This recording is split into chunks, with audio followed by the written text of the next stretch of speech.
I am here with a very, very important figure, someone I've been very, very excited to have on. I'm here with Philosophicat. Philosophicat, a lot of people will know, is a pretty standard expert on Julius Avola. And you can find Philosophicat on YouTube. You can find her on Twitter. You can find her on Subscribestar, where she has a series on Avola there. You can also find her on Telegram, a very, very popular Telegram chat. And as you will notice, based on my language here, she is the first literal and unironic woman that we're having on the show. So, Kat, thank you very much for taking the time to sit down with me. My pleasure, and it's certainly my honor to be the first real woman on the show. There's no pressure. I just want to let you know you have the entirety of the female race on your back. Okay, no pressure, just free. Hey, before we start, I found that's one thing I found very interesting about your YouTube channel, especially, and your shorts specifically, is that you deal in perennialist topics. You deal with esoteric topics.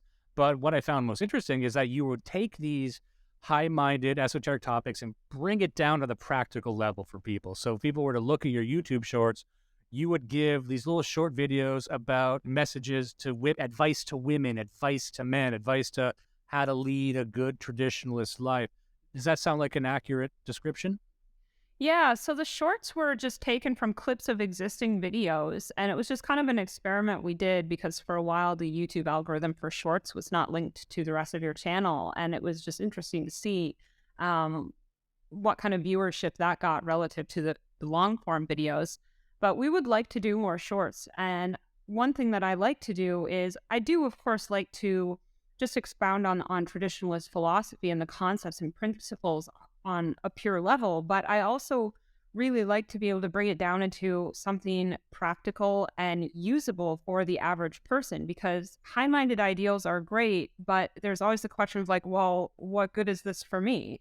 And so I like to try to, if I'm going to discuss some kind of modern phenomenon or cultural thing or whatever, I'd like to be able to apply traditional ideas to it and be like, all right, here's the situation in the modern world. What would tradition say about this? Is there a way that you can bring tradition into your life despite the fact that we live in the Kali Yuga?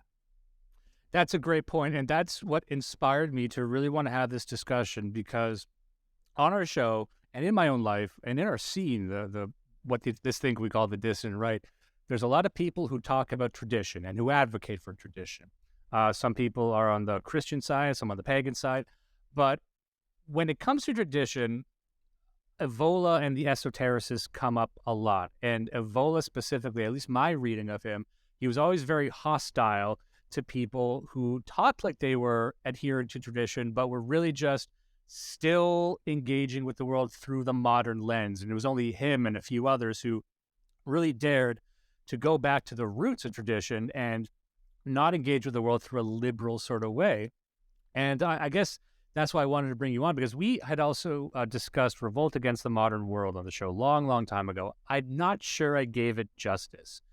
Just like Renee Guénon, there's a way to read those books without, in kind of like a modernist way, to think like, oh, they're just complaining about materialism. But it's deeper than that. It's deeper than just, things are too materialist now. And I guess the point I was really trying to make was, I think a lot of people get Avola wrong, or they think that he's just critiquing, a modern phenomenon, but his understanding of traditionalism is pretty alien to people. I don't think people really engage with his idea of traditionalism. Would that be an accurate portrayal there? Yeah, I mean, there's a lot of different right-wing milieus that have kind of latched onto the ideas of tradition as a reference point. That's an overall good thing, of course, don't get me wrong. But I think because of the increasing interest in these ideas, there's often a sort of attempt to like water down what traditionalist means and maybe replace it with something that's less demanding or more accommodating of the modern world, or even just an outright misunderstanding. So, when it comes to like looking at tradition, it is kind of important to consider both the metaphysical and esoteric aspects of it, as well as its practical applications. If you're only looking at its practical applications, you're going to miss a lot of what Evola is trying to point to. And that you raised a good point there, and that was going to be my first question. So, in a lot of ways, the more I look back in time, the more I look at these older texts and these ancient civilizations, their history themselves the histories themselves are more woven in with mythology and esotericism. So I had this question, and maybe this is a good one to start with. Uh, would an accurate view of history require a view of esotericism? Like, to look that far back into history, does it require you to take esotericism seriously, and you can't just put it aside and look at the empirical history itself?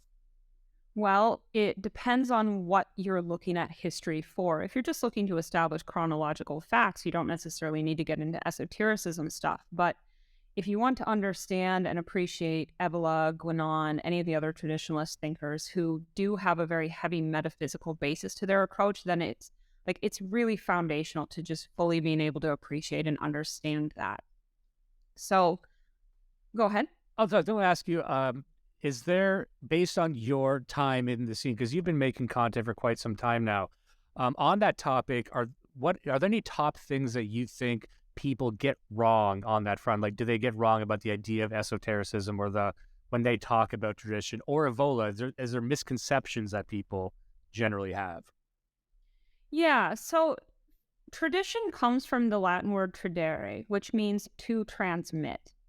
So this can get used in a lot of different ways, some of which are quite profane and banal, like, this lowercase t traditionalism that really just focuses on historical customs and ancestry. It's like, oh, well, we have to live the way our ancestors did and dress the way our ancestors dressed and believe what they believed. And that's, there's not anything wrong with that, but this isn't really what Evola means when he's talking about tradition. So, you also have other uses where the type of tradition, for example, the Kabbalah, which literally means transmission, as an esoteric and metaphysical teaching that then corresponds to some particular tradition. So in the case of the Kabbalah, it's the transmission of the Jewish esoteric tradition.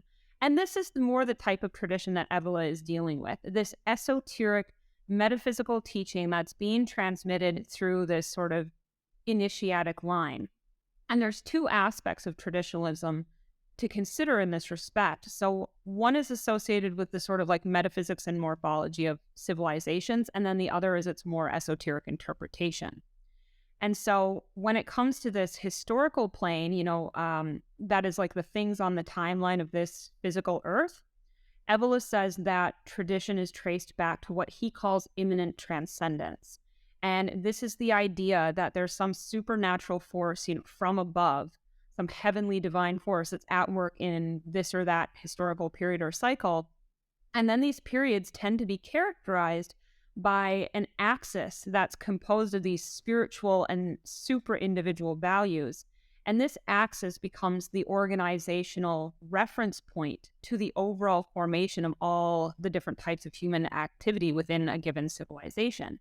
So what he's saying is that there's a force, a supernatural force that is being transmitted in these cases. This is the transmission, something eternal that is weaving its way through, and that's outside of any of these historical contingencies, on the linear timeline. It's outside of that. It's eternal.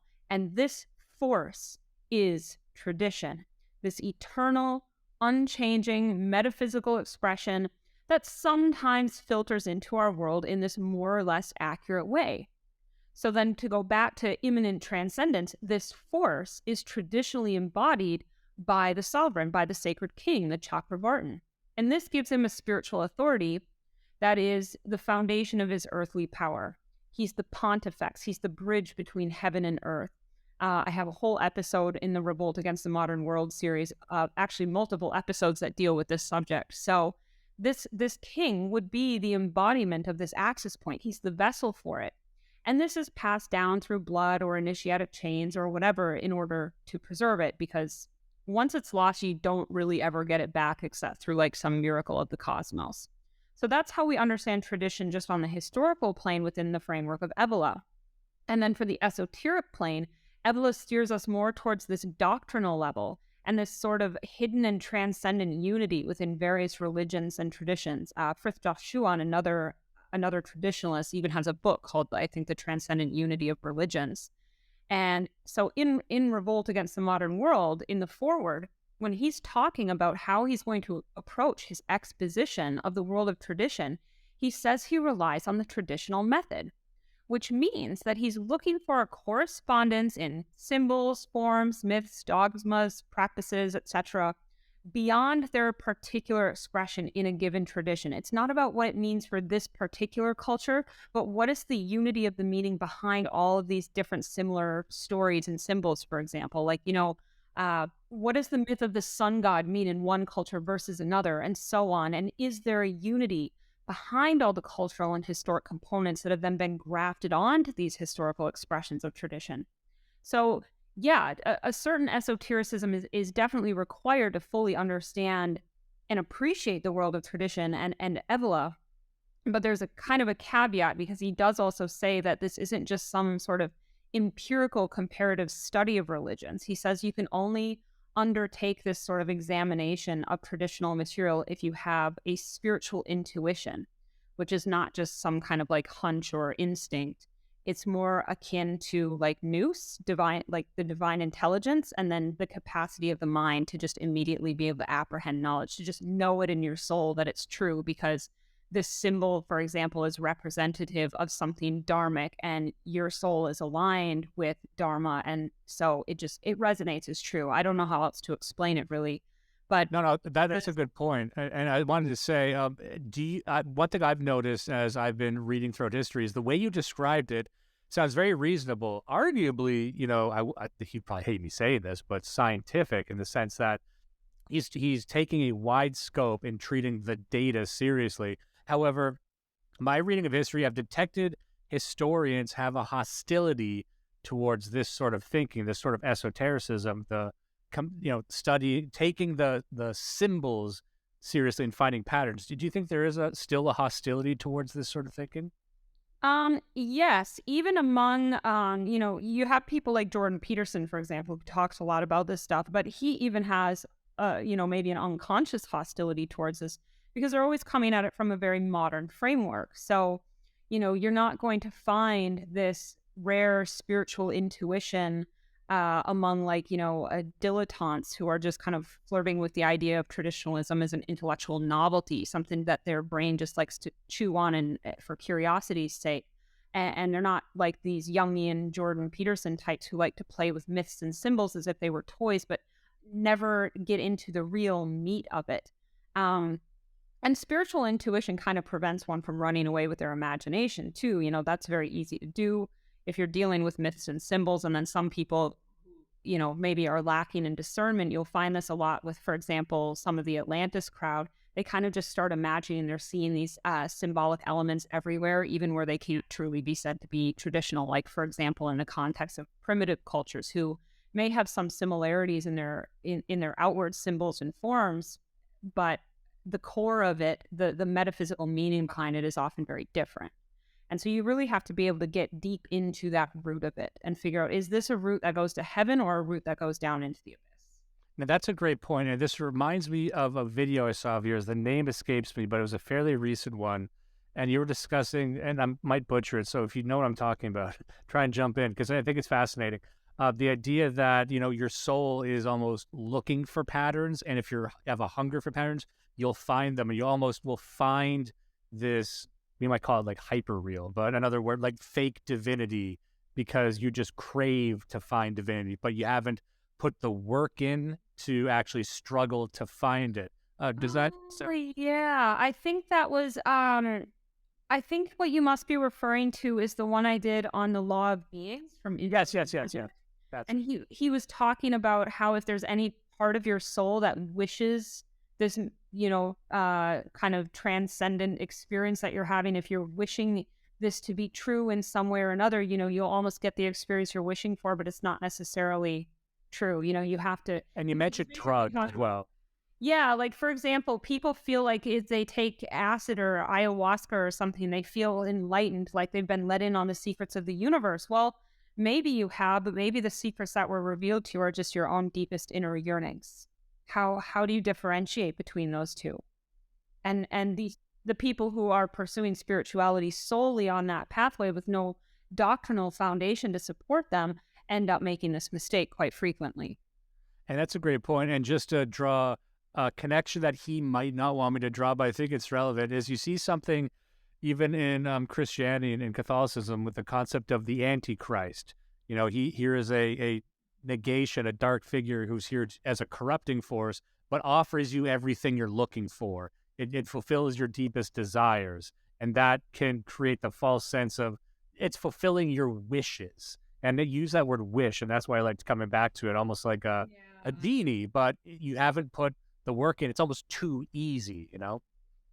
Yeah, definitely. And I mean, I used to have a friend whose motto was Sloth Wins. And this is stuck in my head for years because it's so true, right? Especially in the modern world. Sloth wins. Why would you put in more effort when you think that you can get what you want with less effort?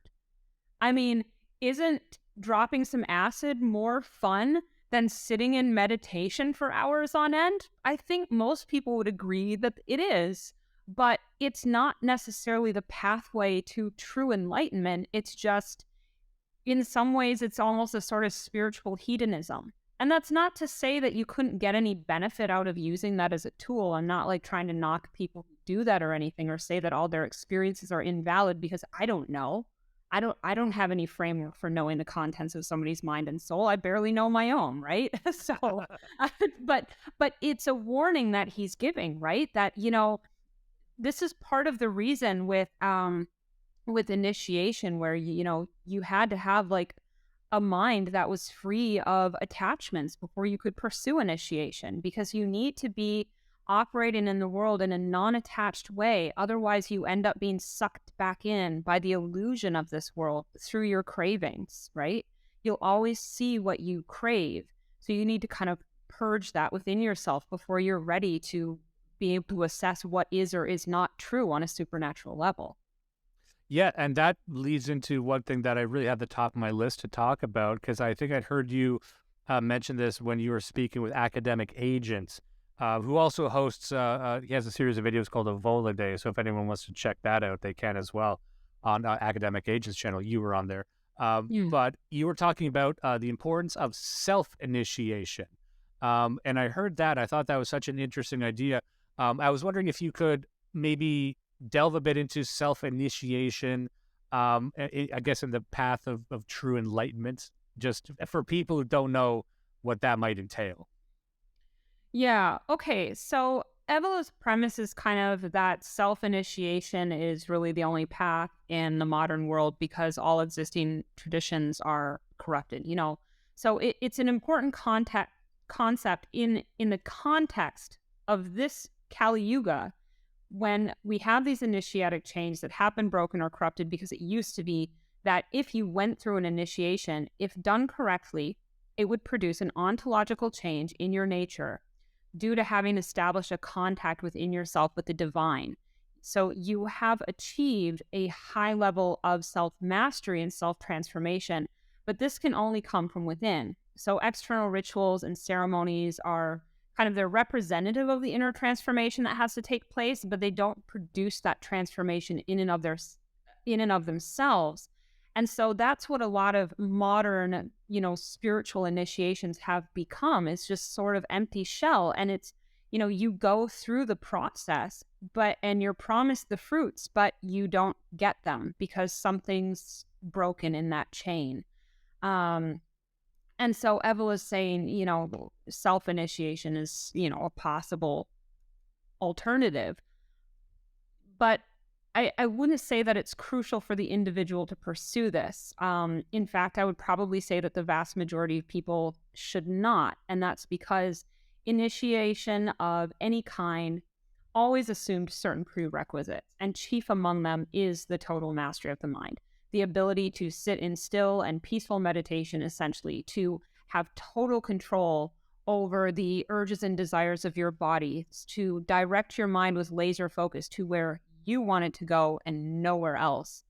Like if you just sit, and I've had people do this exercise on streams before, like if you just like kind of just sit and close your eyes and try to just focus on your breath, just the sensation of the air moving in and out of your nostrils across your upper lip, and you try to focus on that, you'll get maybe about 2 to 3 breaths tops before some other thought is running through your mind. And like, to imagine like how out of control of your own mind you have to be that you cannot even get it to focus on something for a couple of seconds. It should be so easy in principle, right? Why do we have trouble with this? So you have to instead first, before you can even think about self-initiation, focus on getting yourself to have that total mastery of mind and body. Your first step should be getting yourself to like a Vipassana retreat or something where you can learn how to do that kind of meditation, for example. And anyone who's not really willing to put in the prerequisite work to do that would not be considered a suitable candidate for initiation. And then self-initiation, any attempts at that would, at worst go disastrously wrong, or at best just be ineffective and you wasted your time, essentially. And a lot of this went without saying. Even in my familiarity with like Orthodox Christianity, that it used to be much more difficult to be a Christian, and these rituals were more strictly adhered to, especially in Catholicism. But now you look around, and really, even within the Catholic Church, it seems to be, the rituals are soulless, and they're very laissez-faire about, adhering to the rituals themselves, much less any sort of behavior. And I think when I'd read Revolt Against the Modern World, I think I paired it with Oswald Spengler's Decline of the West. And there's actually a lot of commonalities between the book I wasn't suspecting. So when I say that, because there's one concept that I think was Avola or could have been Spengler. I always get them mixed up, but it was the concept of, I guess, spiritual inversion. And it was this idea that as we progress through time, concepts and initiations and rituals don't become destroyed, they become inverted, meaning they're still technically there, but they almost serve the exact negative purpose. They serve to, destroy. One example from the realm of politics would be in America, there's the concept of freedom. And traditionally, the concept of freedom was much more different than our concept of freedom now. We still use the word freedom. We still look at the Constitution, and it's still the same sort of words. It's just we interpret it 180 degrees differently. So now, whereas freedom might have been freedom to action, now freedom almost exclusively means freedom to articulate debauchery and self-destruction. And that only occurred through sort of an inversion of the spirit. And it does, and I think an interesting thing you were kind of getting at there was, I think that version of the spirit can happen very easily without that sort of proper initiation. They still do the rituals, and you don't even know that they're used for corrupting purposes now, right? Yeah, well, I mean, a big part of it is just the fact that it's completely soulless. So, for example, like one example that I think is probably accessible to most people, at least listeners of your show and mine, if you consider like Plato, for example, and what Plato was articulating in the Republic as like the ideal and just society. Well, one thing that people criticize Plato for is saying that, oh, he's basically a communist. What he's advocating for is communism. And then you look at modern day communism and you think, well, that's pretty horrible. Was Plato a bad guy? No, the difference is that Plato's was rooted in tradition. It was rooted in the divine. And he's expressing, he's not necessarily saying that this is what society should be. He's just, this is kind of a thought experiment, really. And so if you take those ideas and you divorce them from their metaphysical foundation, then you get communism, because now it's only attached to the material world, and anything that you take and separate from its divine principles and attach it solely to the material is going to undergo a process of degradation, and its value changes significantly. And this is true of, like, for example, all sacred sciences. Things like astrology, for example, that were once, okay, you're looking at the heavens and you're tracking the movements of the planets, but it's pinned to a metaphysical and spiritual framework that's meant to help you on your transcendent quest. Now we just have astronomy, and they're just like, how much diversity can we put on the moon? And it's like, like, why though? Why are we doing this? What value does it have to us as people? Oh, well, material and technological progress. It's always progress, right? And that's just not the goal of traditional ideas. You mentioned something there. You mentioned astronomy, and it just piqued my interest. What's your opinion on modern astrology? Because to a lot of people, the uninitiated, they would look at astrology as approaching something esoteric, sort of a pop esotericism. And I was wondering, what's your opinion on astrology? Do you like it? Do you hate it? Or was it good before and now it's corrupted, inverted? What's your feeling there? Well, I don't know if you know this, but I'm actually a professional astrologer. I did not. Okay, So I might be a little guess what? biased. You know what? We're leaving that in. I just showed my ass, but it's worth it. Okay, so It's okay. It's not like something I like heavily publicize or anything, but it's funny that you asked.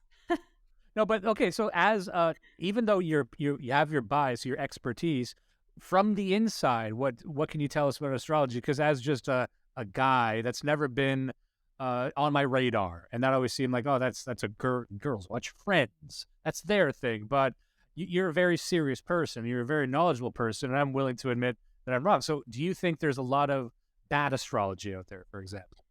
Oh, for sure. So if you take like astrology as a pure sacred science and what it was originally intended to be, you get two pathways of breakdown for this. One is astronomy, which is purely material. And this is the sort of like kind of the inversion. The form of studying the stars is still there, but the meaning behind it is gone. On the flip side, you get people who want to use it for spiritual purposes, but have no doctrinal basis for doing so. And then you get like new agey types of modern astrology, which I think is what everybody hates when they hate on astrology, because that's largely what people know through newspaper horoscopes or just like, the TV psychics that you would call the 900 number for or whatever. And, it's easy to look at those people and be like, well, clearly they're frauds, they're cons, like, especially when a lot of them are claiming to be psychic and to use that in their astrology, which is not part of astrology at all. It's not a psychic thing. Anyone can learn how to do this. It's a method. That's all it is. It's a method, and there are delineation techniques that can help you to understand your transcendent quest and put you in touch with the gods, for example. So my view of astrology is obviously very favorable, but I will say that I only started studying it and practicing it very seriously because of my interest in Avola and other topics like that, because all of these esoteric works are very replete with astrological symbolism. And I was kind of getting to the point where I was like, I really need to know more about this subject if I'm going to go deeper with any of this. And so, I took my courses on like my fifth year of courses now. So. Oh, really? See? Yeah. Well, because again, I don't know much about this. And one thing that as you're talking, what I found so fascinating is that you seem to have a practical experience with this stuff. It's not just theoretical. And I was wondering, along with astrology, but you had mentioned before you'd spoken to people on your show and did the meditation thing and saw the problems that occurred there. I was wondering, in your professional experience, for other people who've tried to get into this stuff, are there any common roadblocks, like for like the meditation thing you're talking about, or just where people go wrong trying to wrap their minds around this stuff? What do you mean in terms of the meditation thing? I just you seem like with astrology, you kind of you coach people, you talk to people about this stuff, and for someone like me, like for example, who wants to, let's say I wanted to embrace a traditionalist outlook, because to me, to truly embrace like Avola style tradition, you almost have to rework your mind on a molecular level. So for people, and we probably wouldn't recommend most people would do that, but for the people who do want to go down this path, I was wondering if you've seen any difficulties they have sort of trying to engage with these ideas. Yeah, the biggest difficulty is just that it's so foreign to the modern mindset. As you say, like it requires a total paradigm shift, essentially. And so, what people come up against is, first they try to engage with these ideas just empirically, and these ideas are not always easily reduced to discursive thought. it does often come down to the spiritual intuition that Avola talks about, the ability to just feel it in your soul is true and to know. You just like, it's an inner knowing. And this becomes an orienting, guiding principle for you around which you can center the rest of your life. It becomes your own inner stable axis, like the king is supposed to function as in the empire. You develop that inside. So in order to try to start engaging with these ideas, you have to put aside almost everything you believe is true about the world and how it works. Everything in the Kali Yuga is everything you've been taught is probably wrong, or it's only true in the most profane sense, for example. And this is difficult for a lot of people to do, especially with no guidance for it. Yeah, but before we continue, I know some people, we discussed this on the show before about the Kali Yuga, but for those who are confused by it, and maybe you could do a better job of explaining what the Kali Yuga refers to. Yeah, so this is actually a really important doctrinal concept within tradition, and it's the cycle of time, cyclical time, the cycle of these 4 ages. So the Golden Age, the Silver Age, the Bronze Age, the Iron Age. And I don't mean like the historical Bronze Age or anything. It's just like consider it like the 3rd age in the cycle. And so the idea is that time is not linear in the way that modern people think it is, where there's a definite beginning and a definite end. The universe was created and then the universe ends and that's it. So all of these eternal things, creation, for example, is not just one singular point. It is a singular point, yes, but it's also happening over and over again. The universe is continuously unfolding. Purusha continuously glances at Prakriti and creation is expanded and contracted, and these things exist eternally. How can we as human beings really conceptualize that with our limited minds in a modern paradigm? We can't really. Our brains aren't wired for that. And so that's where that internal knowing comes from, because it's not something you can just explain with words. You almost have to just have, like, for me, it kind of comes in like just a picture in my mind almost, but not even like a picture. Sometimes it's more of like, it could be a picture, but it's more of a feeling or a vibe of some kind. Like I can't even describe like what it looks like or feels like to me when I have those moments.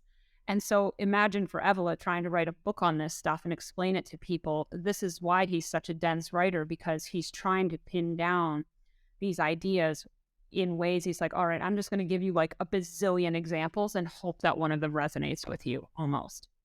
Yeah. Sorry, go ahead. No, I was just agreeing with you. Sorry, continue.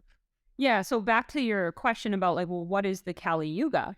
Well, the Kali Yuga is the last age. It's the Iron Age. It's the Dark Age, the age of the wolf. We are at the end of a cycle in this age, but the Kali Yuga is really just beginning because it's like hundreds of thousands of years long. Yeah, you think it's bad now? We're going to get to a place where people are raising babies for food, according to the Vedas. Oh, so. Okay, so are there any other examples from the Vedas? And for people who are curious, we had covered some of this stuff when we reviewed a book called Arctos by Jocelyn Godwin. This would have been months and months ago, but we talk a bit about Hyperborea. We talk a bit about the cycles, but I never went deep into the Indo-European source material. I was wondering, you kind of talked about the eating your babies according to that one source. Do you have any other bad stuff to look forward to? Yeah, well, let me read you this section that Avola quotes at the end of Revolt. He has the appendix on the Dark Age. It's just a couple of pages that he's taking a quote from the Vishnu Purana that will describe some of the features of the Kali Yuga. He says, outcasts and barbarians will be masters of the banks of the Indus, Darvika, and Chandrabhaga and Kashmir. These will all be contemporary rulers of this age, reigning over the earth, rulers of violent temper. They will seize upon the property of their subjects. They will be of limited power and will, for the most part, rapidly rise and fall. Their lives will be short, their desires insatiable, and they will display but little piety. The people of various countries intermingling with them will follow their example. The prevailing caste will be the Shudra, the lowest caste, the people who have no initiatic rights, so essentially the plebs. Vaishyas, this is the artisan class and the agricultural class. Vaishyas will abandon agriculture and commerce and gain a livelihood by servitude or the exercise of mechanical arts, which he refers to as proletarization and industrialization. The Kshatriyas, the warrior caste, instead of protecting, will plunder their subjects and, under the pretext of levying customs, will rob merchants of their property. And in brackets, Avola puts crisis of capitalism and private property, socialization, nationalization, and communism. He goes on. Inner wealth and piety, such in this case following one's dharma, will decrease day by day until the whole world will be wholly depraved. Then property alone will confer rank, and as in, the quantity of dollars, your economic class. Material wealth will be the only source of devotion. Passion will be the sole bond of union between the sexes. Falsehood will be the only means of success in litigation. Earth will be venerated, but for its mineral treasures, and he puts in brackets unscrupulous exploitation of the soil, demise of the cult of the earth. Brahminical clothes will constitute a Brahmin, so a priest is only a priest because he's dressed like one. Weakness will be the cause of dependence, and he puts cowardice, death of fides, and honor in the modern political forms. Simple ablution, devoid of the power of the true right, will be purification. And he says, can there really be anything more in the alleged salvation procured by the Christian sacraments? He says, in the Kali Yuga, men are corrupted by unbelievers. They will say, of what authority are the Vedas? What are gods or Brahmins? Observance of caste, order, and institutes will not prevail in the Kali age. Marriages in this age will not be conformable to ritual, nor will the rules that connect the spiritual preceptor and his disciple be enforced. A regenerated man will be initiated in any way whatever, so democracy applied to the spiritual plane. And such acts of penance may be performed will be unattended by any results. So a humanistic and conformist religion is what he's referring to. All orders of life will be common alike to all persons. He who gives away much money will be the master of men, and family descent will no longer be a title of supremacy. So we see the end of traditional nobility, the advent of the bourgeoisie, plutocracy, etc. Men will fix their desires upon riches, even though dishonestly acquired. Men of all degrees will conceit themselves to be equal with the Brahmins, which is actually really funny, because if you've ever seen people on Twitter or Telegram where they post these polls, like, what caste do you think you are? And the vast majority of people imagine themselves to be of the priest or warrior caste. And of course, in this age, we are all Shudras. I hate to disappoint you. But the people will almost always be in dread of dearth and apprehensive of scarcity, and will hence ever be watching the appearances of the sky. So he's talking not about astrology in the way that I use it, but the superstitious beliefs, for example, any kind of religious superstition. The women will pay no attention to the commands of their husbands or parents. They will be selfish, abject, and slatternly. They will be scolds and liars. They will be indecent and immoral in their conduct, and will ever attach themselves to dissolute men. Men having deviated into heresy, iniquity will flourish, and the duration of life will therefore decrease. So it's not sounding real pleasant, is it? Sounds very familiar to a lot of people, I'm sure. And isn't it a little bit concerning that we're only this early in the Kali Yuga and we're already seeing these things in full force? Yeah. I never heard described that, because I understood the Kali Yuga, it's bad things, but I never heard it laid out like that. But you actually touched on a lot of very interesting ideas there. Specifically, the one that jumps out at me was the people in our political milieu of voting themselves as everyone's a priest warrior class. Yeah, I haven't seen that poll, but knowing the types of guys that I've talked to, everyone sees themselves as a warrior priest, right? But yeah. I maybe consider that. I want to unpack that for a second, because I get the sense from reading these sort of perennialist ideas. And for the people who don't know, by perennialist, we tend to mean things that are true. They're not just of their time; they're true across time, like a perennial plant, it keeps coming back. But when I look at the traditional way of life, I see a more interesting balancing of individuality with hierarchy.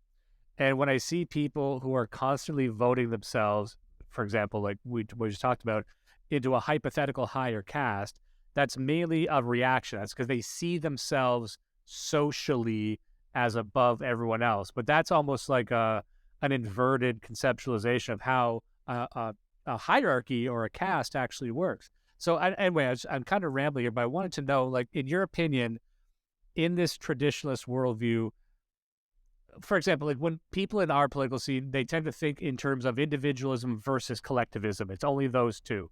A lot of the people in our scene would say collectivism is superior and individualism rots the mind. However, with traditionalism, I see more of an affirmation of individualism in a different sort of way, while also balancing the need of the hierarchy.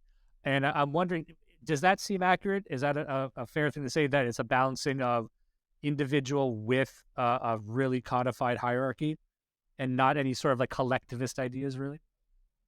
Yeah. So within a, like, for example, within a caste system, you kind of have, you're almost selecting for specific traits within a caste, and those traits then tend to predominate. But of course, you always have somebody who is, a bit unique or individual or something.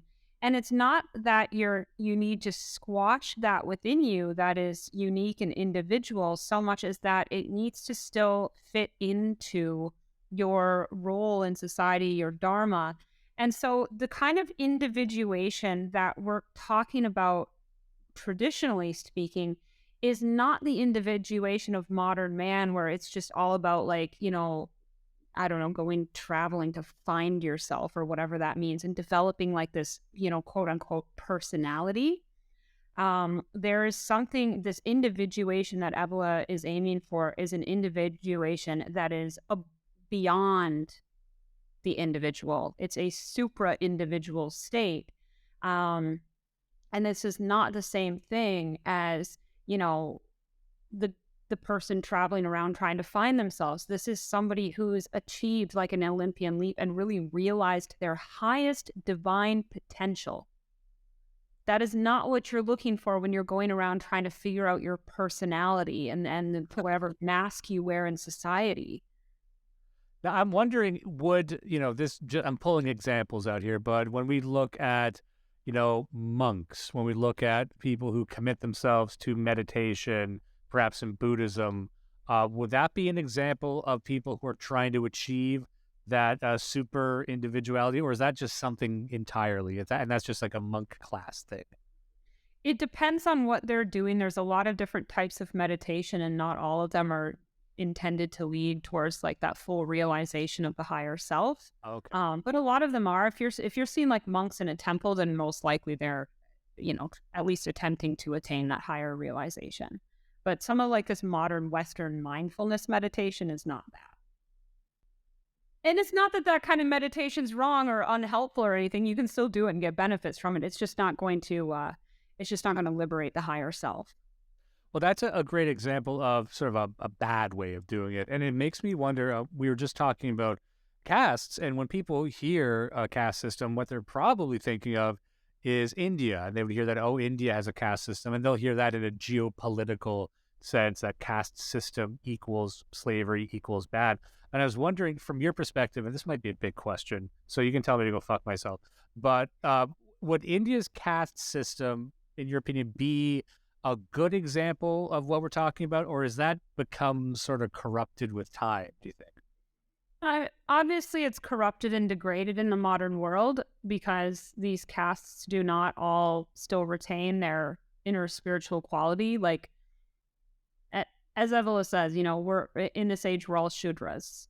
So, but from a theoretical standpoint, the caste system is very traditionalist. And the reason for this is that, so tradition essentially, it finds its concrete expression in symbols, sacraments, rituals. And its aim is to develop in man that faculty or vocation which puts him in contact with the transcendent in the highest degree possible relative to his character and caste. So caste systems sort of reflect a hierarchy between these various categories of people based not on like physical characteristics, which a lot of modern people are like, oh, the caste system is so racist because it puts the darker skinned people at the bottom and the lighter skinned people at the top and so on. It's like, It's not about the race of the body. It's about their relative degree of distance from pure being or pure spirit. And people are not equal in their spiritual potential or in their social capacity.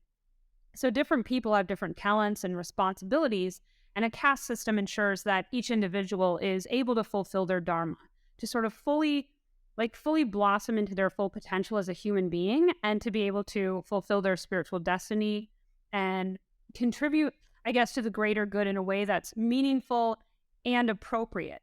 But the modern objection is like, well, I wouldn't want to have to be in that caste. I don't want to have to be the bricklayer. It's like, well, it's not about what you want. It's about fulfilling your dharma. And if doing that was easy, there's no heroic overcoming contained within that. If following God's will also means following yours, how difficult is that? How have you done anything to overcome your base nature? You haven't. You've done nothing. You're just indulging in it. So, sometimes in order to fulfill our dharma, we're called to do things that are not necessarily the things that are like the most fun or the most pleasant. But if we approach it with the right attitude, then it can become a liberating force. And so, and what people want to do is just so often at odds with spiritual growth. It's more aligned with pursuing material delights. And modern people hate this idea that, you need to subsume your will into God's will and put God's will first and simply be a tool through which God carries out his will. Your will doesn't matter. Modern people do not like to hear this. This really upsets them. But that's essentially what the caste system is designed to protect. It's not a chain. It's a support. It's something to help you grow on your transcendent quest. Now, it may contain some constraints in terms of your quote unquote freedom, which, as you mentioned, it no longer has the same meaning. Nowadays, freedom just means licentiousness. A caste system was designed to give you true freedom, to help you be free of the bonds of materiality.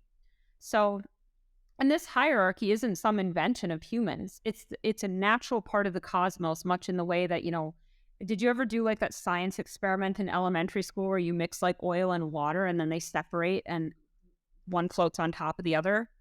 Yes, we did, yeah. It's kind of like that. The lighter fluid floats on top of the denser ones. And so it's just the hierarchy is just this sort of impersonal cosmic law. It's not suggesting that one type is better than any other, because all of them are necessary. And a person of a lower caste who fulfills their role perfectly is always superior to anyone of an upper caste who is failing to fulfill theirs. So one is then born into a specific caste simply because one possesses like a transcendently different spirit than somebody of another caste. So birth doesn't determine your nature. Your nature, the nature of your soul, determines your birth. In a sense, this is the life that you got, the body that you got, the family that you got, the caste that you got, because there is something about your soul that is appropriate to this situation. Now, of course, in the Kali Yuga, all of this is broken down and everybody's, people are being born into the wrong caste. Some people claim they're born into the wrong gender. I don't know, maybe they are. But in any case, there's a disharmony. We're living in disharmony. And so we get, mental and physical and spiritual illnesses that can result from living like that, because we're not aligned with Dharma, and our society is giving us this freedom to pursue our material desires, but is really limiting us in our ability to reach our full spiritual potential. I know this will sound like a very basic bitch question, but I'm not terribly familiar with the concept of Dharma. Would there be a way to summarize that for people who might have that confused with karma or anything, any kind of vagueness like that? Yeah, so karma and dharma are two different words. Dharma is essentially like just the underlying principle or law that orders the universe, Okay. or the essential function or nature of a being. And sometimes you'll hear it used in terms of like how an individual might conduct themselves in conformity, with dharmic principles. So it's a Sanskrit word that really does not have a direct translation into English. But it's related to, I don't know if you're familiar with any Sanskrit, but Rita. this very old Sanskrit word, which kind of refers to is essentially like the law from above. Dharma is very closely related to that. Karma, on the other hand, is a different concept entirely, and karma does play a role in for example, caste. Um, Karma is essentially this cause and effect principle. It's a cosmic law. It's not a punishment or anything like that. It's just simply, if this action is taken, this karma is accrued, here's the consequence. It could be a positive or negative consequence. So, for example, if I'm, being lazy and I decide not to go do my grocery shopping, well, my karma is that I don't get dinner that night, because so it's and so our souls are, the product of karma, the totality of actions and conduct that may have been ours or may have been the result of something that somebody else did. It's not like this closed thing where it's only your actions that affect your soul, but other people can do stuff to you too. Like if I loan my friend money and he doesn't pay me back, well, I'm out $100. And that's not necessarily because of anything I did wrong, but because my friend chose to be dishonest, right? Now you could say, well, you shouldn't have loaned him the money. It's like, well, there's karma again, right? So it does take its way back, but ultimately the karma that you have is going to somewhat determine your birth. And this is one thing that people ask me a lot about when they come for astrological readings, because your natal chart is essentially a picture of your karma. Here's your natal karma. This is what you were born with, and these are the themes you're going to live with for your life that are going to come up for you again and again. And how do you make your peace with that? And that's what we're called to do. We're called to kind of make our peace with our karma, really. Well, that's interesting. And that's something that, like we had mentioned, we don't see a lot of people in the modern world engage with. And I see echoes of this even in the political spheres that I would travel in. And as you're describing the function of a caste, I'm reminded of some people that I talked to recently who are like, a good example would be there's like blue collar workers, and they're usually born into that. And it's very difficult for a blue collar worker to become an elite. And on the other hand, the elites, the aristocrats in society, they tend to come from a certain pedigree. It's very frequent that you will see sort of the elites, they come from elite families. They are trained from birth to go to the right private schools and the right schools. And it's not just the schools you get into, it's how you're raised. It's the entire environment and the family connections. And usually, even occasionally, when you do see someone ascend from a lower, let's just call it what it is, a caste, into a different one, it doesn't fit, it doesn't gel. They're just a disruptive force where they don't fit in. Similarly, it's very difficult for the elites to go down into a working man's class. And I find what's interesting, the reason I bring this up, is that not only does that incongruity exist, but a lot of the working class blue collar people, they got no interest in what's going on with the elites. They think it's stupid and useless. And that to me is not a bad thing necessarily. And I know a lot of people who are kind of in like the middle class who aspire to be in the aristocrat class, and they're not there. And they'll probably never get there because they weren't raised in it. They're not of that class. And even if they found their way into those back rooms, they would get sniffed out right away. And just this is just to say that.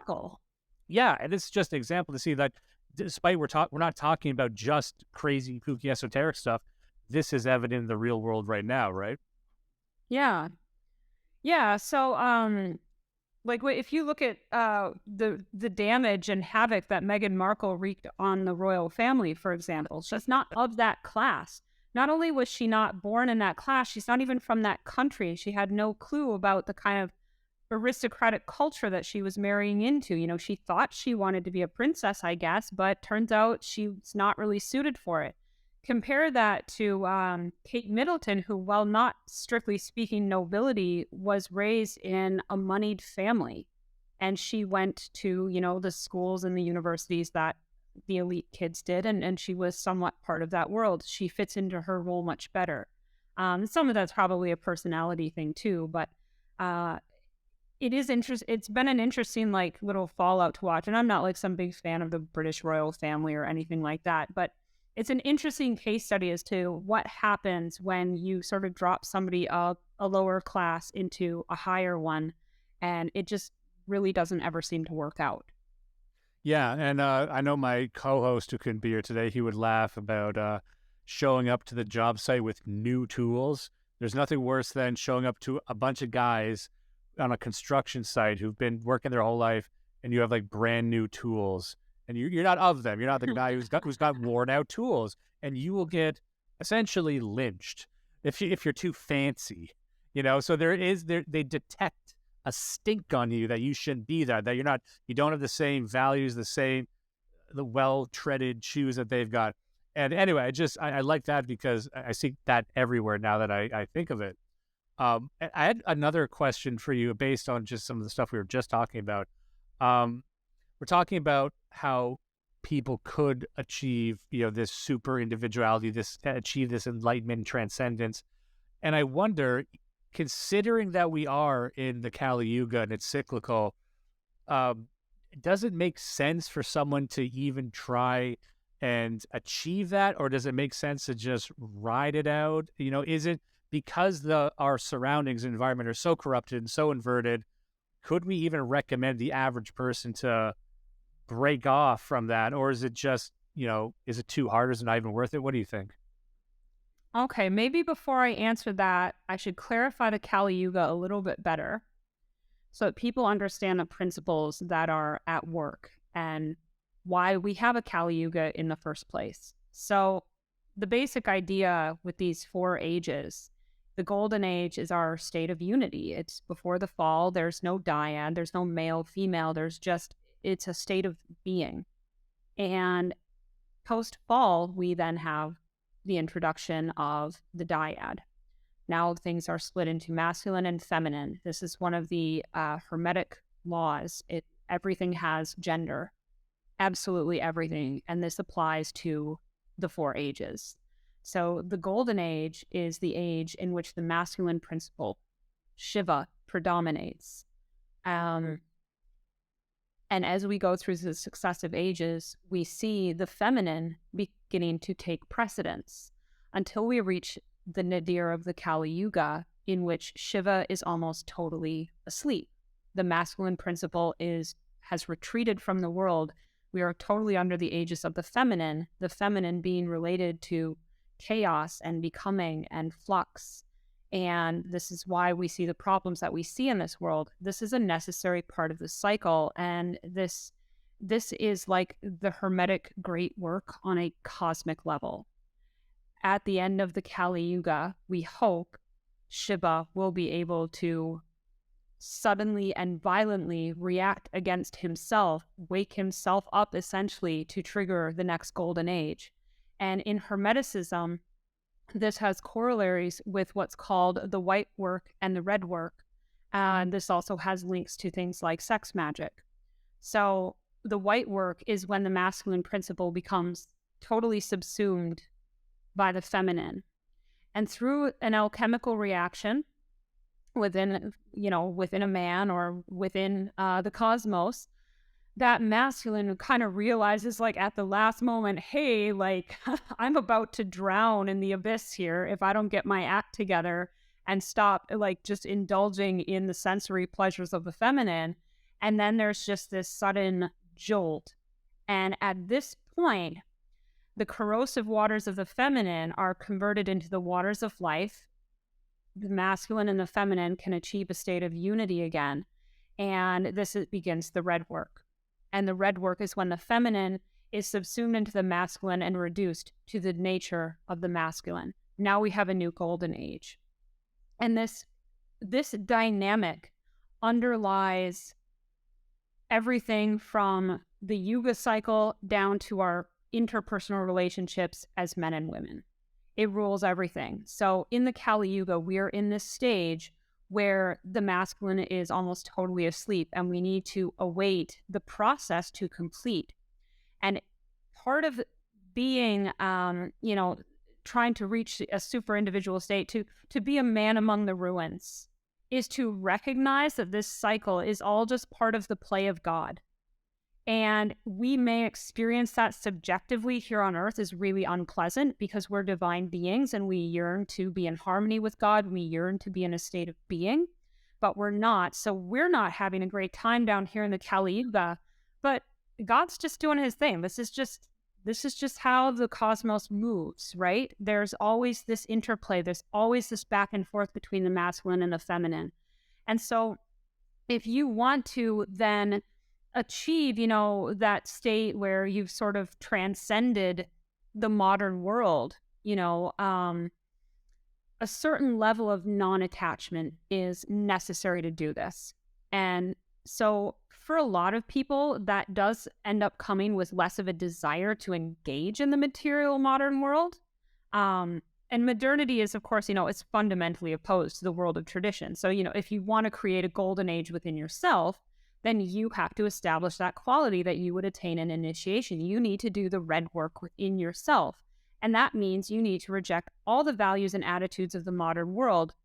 And as you do that, you will likely find that you lose the taste for maybe participating in it the way that you once did before. Some people who go through this process choose to withdraw from the world and just focus purely on their spiritual journey, but you don't have to. This is one thing that people do sometimes criticize Avola for because they're misunderstanding it as being like apathetic nihilism of some kind. And that's not what Avola is advocating at all. The alternative and the traditional principle, which is expounded in the Bhagavad Gita, the alternative is you continue to act in the world, but without attachment to outcomes. You're acting with equanimity. You're not being perturbed by the goings on of the world. You're just seeing it as part of this great cosmic play. And if you do choose to act, then you do it with a commitment to duty, to upholding Dharma, the law from above, not because you're hoping to attain some particular goal in the material world, which I think this is something that the average dissident right person really struggles with because they're very attached to outcomes, aren't they? And they see everything in terms of how do I make this world into my image? And they're very angry about it. And they can't even conceive of taking action without that attachment, because to them, caring about the world means being attached to it. And that means concerning yourself with outcomes. But to the spiritual person, this is not any contradiction. One can care without being invested. So to kind of conceptualize this and give an analogy, like, let me use a cat lady analogy. Like, let's say there's a cat lady. Okay, it's me, actually. I'm the cat lady.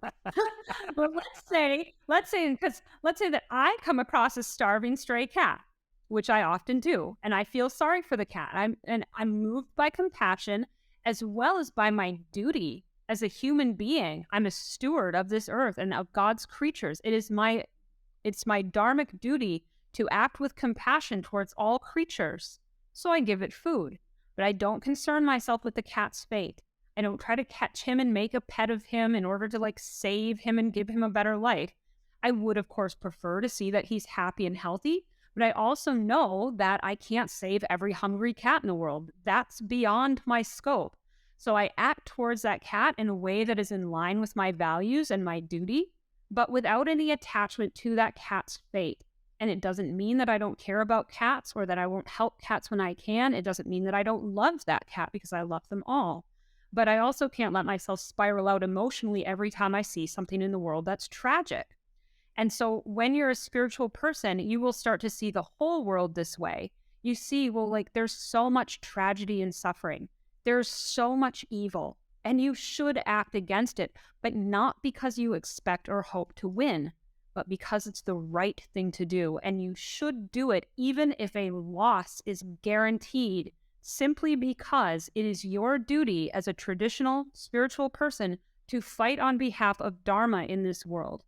And this kind of gets into the warrior ethos that Avola talks a lot about. I don't know if you want to really get into that. I would love to, if you're able to. I'd love to. Yeah. So, okay, this is the warrior ethos. Is not, everybody's kind of got this conception of the warrior as an angry guy with weapons, I guess. A lot of a lot of people kind of mistake masculinity for basically like this berserker type of guy, right? Yeah. And it's not, there's nothing, first of all, there's nothing masculine about being in the grips of your emotions like that. The masculine warrior is the one who's like cold, calculated, and he's not acting out of malice. He has no emotional impulse driving him to act. He is simply acting out of duty in defense of Dharma. This was the whole like code of the Knights Templar and all the chivalric orders of the Middle Ages, for example. It's the code of the samurai warriors. And a lot of people might say this reminds them, it doesn't me anyway, of maybe in some way of Stoicism. And would that be an accurate comparison? Yeah, Stoicism is not exactly the same, but it's really similar. And there's definitely like, you can find a lot of really good practices in Stoicism, especially if you're a man. So, for example, in the Muslim tradition, you probably heard about like the greater and lesser jihad, the inner and outer holy war. So, the lesser jihad is the one you fight on the battlefield. That's the material battle. But the greater jihad is the inner one. You fight against yourself because within yourself, you find the enemy that is most perfectly suited for you. And war is meant to provide a pathway for heroism. I've talked about this on my channel. The traditional man's path to heroism is the title of the video. And I'm probably going to make a follow-up video on this at some point in the near future. But we're looking for an internal victory, not an external one. We are looking for what's called glory, vreno, vril energy. We are looking for that it factor. And you find this on the battlefield, not because you win the battle, but because of how you fight. You fight without regard for life or limb. If you want that transfiguring heroic experience, you must fight without attachment to anything in this material world. You are not attached to the outcome of the battle. You are not attached to your own life.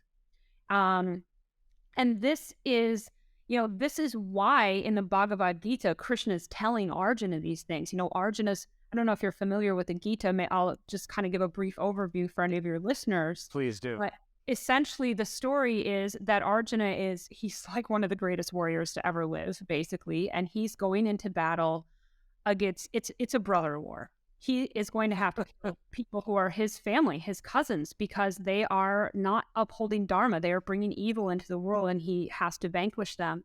And Krishna, God, is his charioteer. He's friends with Krishna in his human form. And Krishna's a wise friend, but a very kind friend. And so they reach the battlefield, and Arjuna steps out, and he looks at all of his family on the other side, and he just drops his weapons. And he says, Krishna, I can't do this. I can't fight. I don't want to kill these men. It's too terrible. I can't face this. This is what we're hearing from the greatest warrior ever. Krishna basically has no pity for him at all and says, Arjuna, pick up your weapons and fight, because it is your duty, and as God, I command you to do this. You're of the warrior caste. It is your dharma to fight for righteousness in this world. You must do this, or you experience, you suffer the worst shame imaginable, but also you damn your immortal soul, essentially. And Krishna explains to him, time just kind of stops on the battlefield while this explanation is taking place. And he has this very long conversation with Arjuna, answering all of his questions about the nature of the universe and the nature of God and what is right and correct action. And Krishna essentially says, I have already decided the fate of these men. I have already decided who wins and who loses. I have decided who lives and who dies. This has nothing to do with you. But I'm giving you this opportunity to go out and fight this battle so that you can have this internal victory, so that you can achieve this for your soul. And these men on the other side also get the same opportunity. So you would see, for example, in the Crusades, the Muslims think they're fighting a holy war. The Templars are fighting a holy war. And they have different things that they're fighting for. They have different beliefs that they're fighting. But ultimately, they respect and honor each other on the battlefield, because you are meeting the other person knowing that they too are fighting their own inner holy war, and that you are both giving each other the opportunity to attain that. And in that sense, a war is a win-win for these warriors if each side is meeting with that mentality, regardless of who wins or loses. But this is so hard for the modern person to understand if you only think in terms of material or political outcomes, for example. It's like, well, why would I fight if I can't win? Yeah. But because you do win. You may lose in the material realm, but you win on the spiritual realm, and that's the important thing.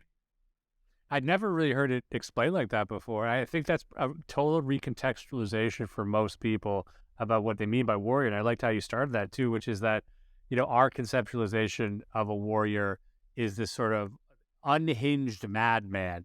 You made a good point in saying he's overly emotional.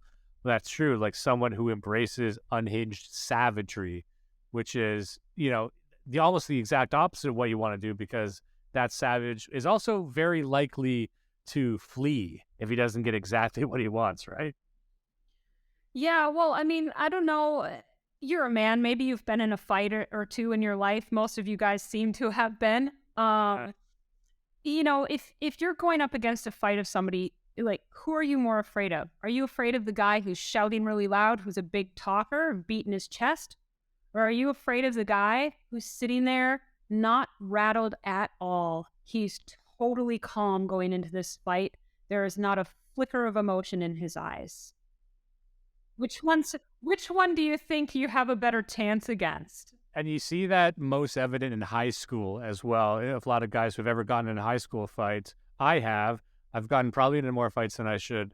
But that's why I don't really glorify it, because a lot of people who haven't never gotten into a fight have the wrong idea of what it's like to be in and not like a martial arts sparring situation, but just like an actual street fight, like something actually where someone's actually trying to do serious harm to you or even possibly kill you. Like the person who's angry and making a lot of noise, that person makes a mistake. That's a person that you can get a few hits in on, but the guy who's cold and calculated is not going to make mistakes. You could still win against him, sure, but he's one of my favorite quotes. One of my favorite quotes was from Mike Tyson, where everyone's got a plan until they get punched in the face. Yeah. But high school is funny because, like the big, loud, bellowing guy, you look at him now like, oh, you were just molested. You're just like a guy who's got a shitty dad. Like, we're not really scared of you. As a grown-up, you look at that guy like, you're just sort of probably a broken person, but the real dangerous person. And you will see this in high school, especially if you go to kind of a shitty public school like I did. I don't know, maybe this doesn't happen in nice schools, but where I was, there's always fights, and and that doesn't really change in life. But I've also gotten I got beat the shit up by like a short guy too, so my experience might be different than most.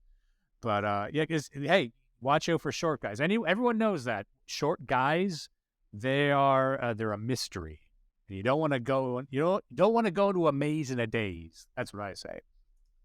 Yeah, and so much of fighting is very psychological. So, the guy who's flailing around in anger, it's kind of like, all right, he can do some damage, but like if we all just kind of stand out of the way, he'll burn himself out eventually, right? And part of you is almost laughing at him because he's so out of control. He's so in the grips of his emotions. It's very feminine. But the guy who cannot be rattled emotionally at all, you cannot win the psychological war against him. All you have left then is your physical might. You can't psych him out. I'm curious, as we talked about this, we talk a lot about the masculine versus the feminine. And I was curious, in your travels, do you see these ideas popular enough with women, or does it tilt more towards men, or what's your feeling there? In terms of traditional ideas around gender? About like the masculine versus maybe like the feminine being chaos. And, is that sort of track with women you talk to, or is this sort of thinking more popular with men? It's maybe a broad question. Even among women who call themselves traditional, this is an unpopular view. And part of the reason for this, I think, is that, there's been a lot of bad press against women in recent centuries. Some of it religiously motivated. Well, it's not a recent thing. Like in some ways, like the feminist movement has done a lot to sort of shift that narrative. But historically speaking, within recorded history, and particularly since Christianity's takeover of Europe, Abrahamism in general, I don't actually want to pin that on Christianity because Islam and Judaism have a lot of the same mentality. But that sort of like patriarchy that the feminists are always railing against, it's like, well, it's a really corrupted patriarchy that actually is not a good expression of what patriarchy is. So I can understand why they don't like it and they don't want to submit to that kind of patriarchy. And that's the kind of patriarchy we have in the modern world. It's a very corrupted one because, as I said, the masculine principle is asleep. So it's harder for men to presence that quality. It's harder for them to be the stable axis, whereas women are, at their full strength. Like the feminine is in charge right now, but it's like a wheel without an axle, and it spins off into chaos. Now, part of the issue, too, is words like chaos being used to describe the feminine. A lot of these words relate to things that are subjectively negative experiences for human beings. But again, this is because we're divine beings and we yearn for order. But it's not that these things are inherently bad. It's just the world of becoming is opposed to the world of being. And the world of becoming is inherently feminine. Now, we need these two poles. I was just saying to somebody the other day, imagine music, for example. Music is a well-written piece of music is a beautiful interplay between masculine and feminine elements. That is what you need to produce like a classical masterpiece. But if you have only feminine elements, you get just chaotic noise. It's like listening to a little kid pound on the piano while the other one blows on a kazoo and somebody's banging on pots and pans. And it's like, if you have like multiple kids in your house, you probably know exactly what I'm talking about. That's the sound of the feminine music without the masculine involved. On the other end of the spectrum, the pure masculine is total silence. And total silence is actually really kind of creepy to humans. Like if you ever have complete silence, it's like people can go a bit crazy from that. Oh, they do. If you do sensory short times, yeah, sensory deprivation. And so what we then have, we don't want a cacophony and neither do we want silence. We want music. So we take certain sounds and we impose upon them rules and limits. And this is what the masculine does for the feminine. It takes that chaos, gives it rules in which it can have an intelligent design and a form. And so you get then a beautiful piece of music because, okay, it's following rules of order. There are limits to what we can do. And now we are taking this feminine quality of noise, for example, and ordering it. And this is the whole principle behind intelligent design of the cosmos. Without matter being imbued by spirit, the material world would not exist as we know it. It's just the pure realm of becoming is described as being something actually quite terrifying. It is like a hellish, abyssal flux, constant change and impermanence. You would be so disoriented. And so I think part of the reason that we have this illusion in the material world that we're living under is almost to protect us from the reality that runs underneath all of it. And so in order to have an ordered cosmos, we have that injection of masculine spirit into it, where it's like, okay, I'm coming in to be the center of the wheel, and now I'm going to make Shakti dance in harmony around Shiva. And it's no longer like spastic twerking all over the place. It's a ballet. You see the difference. And what's interesting is, in a lot of ways, this is evident in male-female relationships. For example, me and my wife, something goes wrong, especially our son was born recently. Something goes wrong in the relationship, the man tends to want to go and brood in silence. And then the woman will emerge and try and re-engage with the man, re-engage to me like, okay, what are you thinking? Like, I'm trying to solve it in my mind and stare at a window and ponder. But if you just have that, you just have a quiet psychopath. And then if it's up to my wife, she'll just be rambling on about any old fucking thing with no plan. So, but those two combined create a pairing that can raise this hideous monster called a child. And I wonder that it seems to me, and I'm sure you've noticed this, that especially in our scene, but I think socially as well, that the concept of masculinity, it defines itself almost as the opposition to femininity. And to be more masculine, you must be, and we see this in political parties right now too, like you must almost be anti-woman.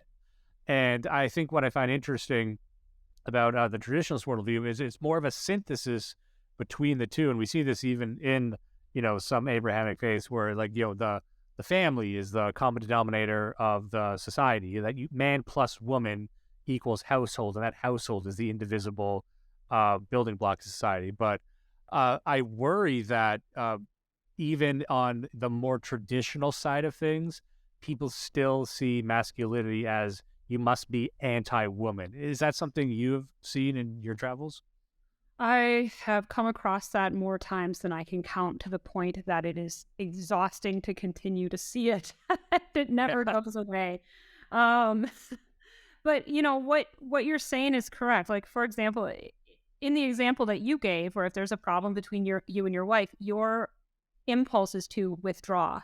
You're like, okay, there's chaos and I need to recenter myself. I need to get back in touch with my own stable axis before I can be that for her. So I need to go and have time to myself to center that. From her perspective, she's like, oh no, he's withdrawing the stable axis and there's chaos and I need that even more right now. And so this is what I think a lot of women don't really like, is this idea that they are dependent on a man for that. And while it is true that you can cultivate that in yourself to some degree as a woman, because none of us is just 100% feminine or 100% masculine. Like, you couldn't exist materially in this world if that were the case. But, the most feminine woman could be like 95% feminine and 5% masculine. But most modern women and modern men are approaching closer and closer to 50-50. Avola writes about this in The Bow and the Club, about this sort of androgyny that's emerging and how the differentiation between the sexes is less and less as the Kali Yuga wears on. But fundamentally speaking, woman relies on man to provide that stability for her. And when a man does that, she's of course happy to submit in a higher sense. I don't mean the kind of like being a doormat pushover that a lot of people imagine it to be. But her will aligns with his, and she becomes a support for him as much as he is for her in some ways. And so this dynamic is fundamental to understanding, gender conflicts in today's society. And I think a lot of people don't understand that. So what you're saying is like, well, to be masculine is to be anti-feminine. It's very reactionary. There's no understanding on any profound level of what it means to be masculine. It's just defined as not feminine. Right. And there's no definition beyond that. Sometimes you'll have people who are trying to approximate it by giving lists of traits, like a man does this, a man does that, he lives like this, he looks like that, or, real men go to the gym. It's like, but that's so superficial and trivial, and none of it actually gets to the heart of the matter, which is that the essence of masculinity is that stable, unchanging, eternal principle, that axis within himself that he can project out into the world. The stronger of an axis a man has within himself, the more he finds that he inspires other people. Other people are drawn to him. Everybody probably knows like the one person in their social circle that everybody dumps their problems onto when they need something dealt with or fixed. The guy who's always reliable. Yeah. That's the guy with the most stable center in your social group. Everybody knows he's reliable, and he's reliable because he has that to some degree within him, to a greater degree than the people around him. And this is what men need to understand. That's your masculinity. It's that simple. That's funny. That was my lived experience with the last place I worked at. There was a woman there who I was pretty friendly with, and she was an absolute train wreck. And she would always come to me and consult with me on her own life problems, usually romantic problems. And there was no sort of spark or anything between us. Like, she was the furthest thing from my mind. But I found it fascinating that she was always coming to me and not other guys. But maybe it's because I'm married, and that's a value judgment to her. But she would always have these like problems, and she would kind of just seek out guidance because I represented something that was not chaotic in herself. That was some center of gravity in her life, and I was just kind of relating it to that. I think that happens with guys as they get older too. be. That is what a man should aspire to be, not to have the biggest muscles or the loudest voice or to have sex with the most women. None of that is masculine. None of that relates to any of this. It's to be that person that other people can find their center of gravity with. And also, let me just warn people, this is something I've said before. It might not be anything that you're too passionate about, but I warn people that the wrong idea of masculinity is very easy to be hijacked by homosexuals. And I've seen it happen. I've seen it happen where a guy's like, you know, you want to be strong, you want to be tough. What's tougher than gay sex? And then there's like a percentage of guys who'll be like, you know what, that tracks. That really, there's a bunch of guys in our scene who would be like, you know, being a masculine, like even kind of like America First is like that. And they got a real gay problem in that scene. But it's like, yeah, you got to hate women. Like you can't be a guy unless you hate women and don't even want to have sex with women. Don't even try and engage with them romantically. I'm like, you got lost somewhere in there, I think. Yeah, this is kind of a tacit admission of a very weakened masculinity. So one of the things you mentioned when you kind of told the story about this coworker that you had, and you know that maybe she came to you because you were married and that, you know, counted for something with her.